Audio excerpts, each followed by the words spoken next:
আমাদের বাড়ি ভাঙচুর করছে ন্যাংটা, নুরুল আমিন আর দলবল। আগের আগে ছিল জমি নিয়ে, আর এই আপাতত এটা কিচ্ছু নেই। নুরুল আমিন, ন্যাংটা, সংগ্রাম আর দলবল। আমরা ওখানে আছি, ওরা সবাই হুন্ডা নিয়ে টান্দাও নিয়ে হুন্ডার পিছিয়ে বান্ধি নিয়ে গেছে। পরে আমার জেঠোরা দেখছে, পরে বাড়াইছে।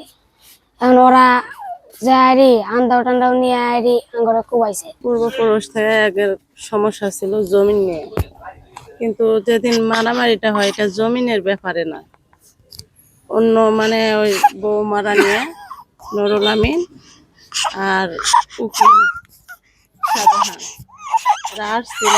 সে পরে এখানে আমাদেরকে হুমকি দিছে। পরে আমরা দুই ভাই পলাইছি, না আমরা সবাই পলাইছি।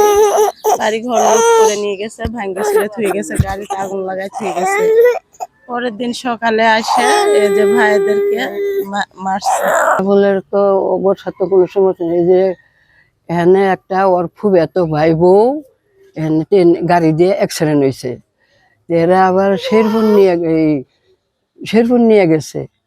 ওর ফুগুর যে পোলার বউ আছে ওটা অ্যাক্সিডেন্ট হয়েছে, তো ওই সাহালি করি কয় এটা যেটা মরছে ওর ভাই, ছোট ভাই, ওই নিয়ে গেছে। শেরপুর বউটা যে গেছে না, ওই বউডারে পাইয়ে আইনি তৈরি করে তুলি মারছে।